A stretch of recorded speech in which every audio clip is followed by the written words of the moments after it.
Two identical spheres P and Q lie on a smooth horizontal circular groove. तो मान लेते हैं कि ये सर्कुलर ग्रूव है, ये एक सर्कुलर ग्रूव है, इसके ऊपर दो आइडेंटिकल स्फीयर्स हैं, मतलब दोनों का मास सेम है। और कैसे लाई करते हैं? On the opposite end of the diameter. तो यहाँ पे मान लेते हैं कि P है और बिल्कुल डायमेट्रिकली ऑपोजिट एंड पे दूसरा स्फीयर है जिसको नाम दिया गया Q। यहाँ पे दूसरा स्फीयर है। P is projected along the groove. तो P को ना ग्रूव के साथ प्रोजेक्ट किया जाता है, ग्रूव के साथ उसको प्रोजेक्ट किया जाता है। तो P का सफर कुछ ऐसे होगा, ये ग्रूव के साथ चलता जाएगा ऐसे, ठीक है। ये सीधा P से Q सीधा नहीं आने वाला है। P is projected along the groove, मतलब P इस तरह मूव करने वाला है।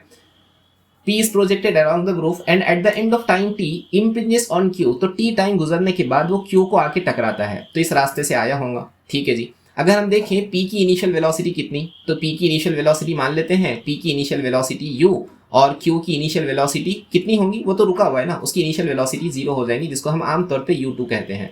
और मान लेते हैं कि P की फाइनल वेलोसिटी यानी फाइनल वेलोसिटी ऑफ P, उसको हम मान लेते हैं कि v1 के बराबर है।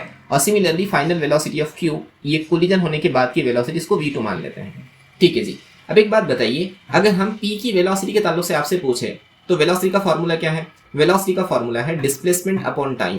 P किस तरीके से आया है? P ग्रूव के साथ मूव करके आया है और Q डायमेट्रिकली ऑपोजिट एंड पर है। तो जब P यहाँ से इस तरह डायमीटर के साथ मूव करते करते Q तक आया होगा, तो उसने डिस्प्लेस कितना किया होगा? उसका डिस्प्लेसमेंट हुआ होगा सर्कमफरेंस का हाफ, यानी पाई r के बराबर। और टाइम कितना लगा उसको? t टाइम लगा। ये है u, ये है velocity of first sphere P, ठीक है। ये इक्वेशन काम की है, इसको उठा के रखो। अब दूसरी चीज मैं आपसे पूछना चाहता हूँ, कोएफिशिएंट ऑफ रेस्टिट्यूशन का फॉर्मूला।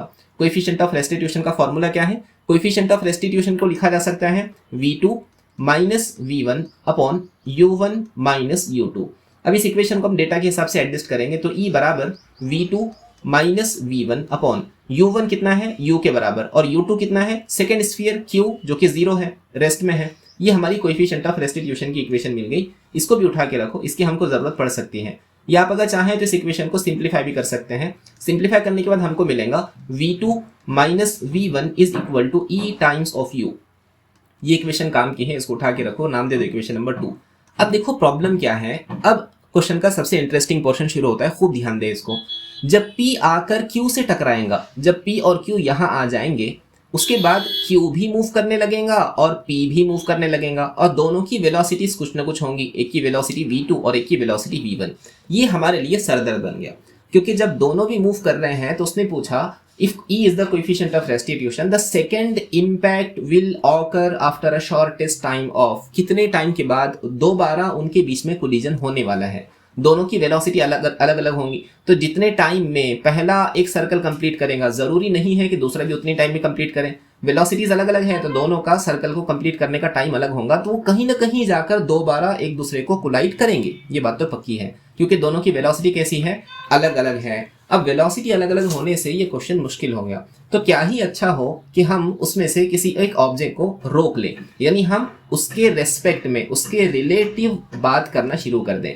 हम कंसीडर करते हैं कि P जब आके टकराया, P जब यहाँ आके कोलाइड करता है, तो P कोलाइड करने के बाद रुक जाता है। एक्चुअली वो रुका नहीं है, हमने कंसीडर किया कि वो रुक गया। इसका मतलब हम किसके रिस्पेक्ट में देख रहे हैं? हम रिस्पेक्ट टू P देख रहे हैं, हम रिस्पेक्ट टू P देख रहे हैं। अब P के रिस्पेक्ट में देखने की वजह से Q की वेलोसिटी चेंज हो जाएंगी, तो velocity of Q with respect to P कितना? Velocity of Q with respect to P लिखा जा सकता है VQ माइनस VP, और हमने VQ कंसीडर किया। VQ कितना है? V2, और VP कितना है? V1।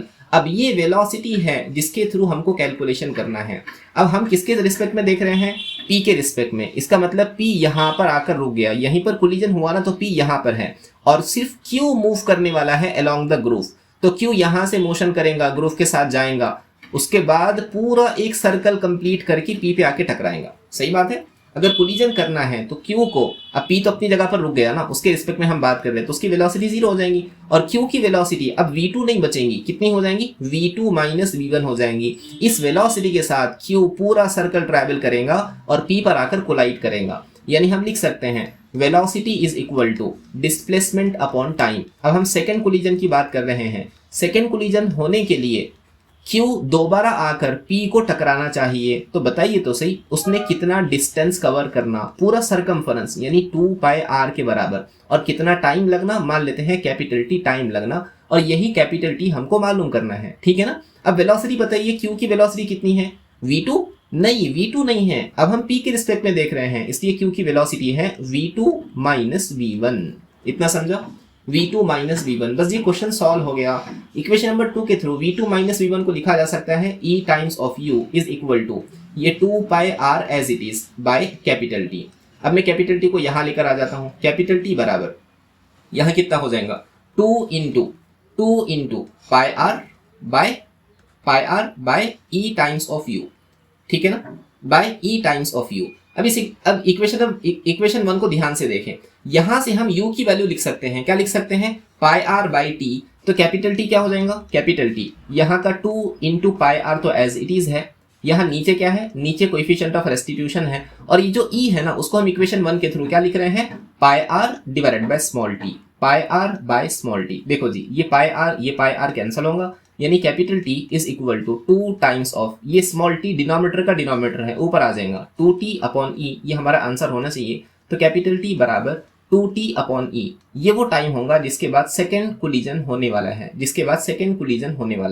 क्वेश्चन को और एक बार ध्यान से देखें, उसने क्या दिया है, दो आइडेंटिकल स्फीयर्स है P और Q, दोनों स्मूथ हॉरिजॉन्टल ग्रुव पर लाई करते हैं और अपोजिट एंड पर है, तो हमने कंसीडर किया कि ये P है और ये Q है। सबसे पहले P को प्रोजेक्ट किया गया Q की तरफ, तो P यहाँ से ग्रुव के साथ चलता हुआ Q पर आया और T टाइम के बाद दोनों के बीच में कोलिजन हो गया, तो हमने लिखा velocity is equal to displacement upon time. Velocity किसकी, P की, जब वो P से Q पर आया तो डिस्टेंस कितना ट्रैवल किया, पाई r के बराबर, और टाइम कितना लगा, T के बराबर। ये इक्वेशन काम की है, नाम दे दी इक्वेशन नंबर 1।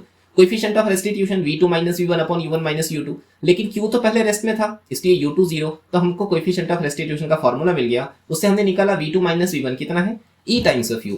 अब जरा ध्यान दें, यहाँ पे सबसे अहम काम शुरू होता है, जब P और Q यहाँ पे आके टकराए तो दोनों की दोनों v1 और v2 वेलोसिटी से मूव करने लगे, दोनों की वेलोसिटी अलग अलग है जिससे हमको समझना मुश्किल हो रहा था, इसलिए हम P के रिस्पेक्ट में चीजों को देखना शुरू करते हैं। अगर P के रिस्पेक्ट में देखना शुरू करते हैं तो Q की वेलोसिटी v2 नहीं बचेगी, उसकी वेलोसिटी हो जाएगी velocity of Q with respect to P, जो बनेगा v2 माइनस v1।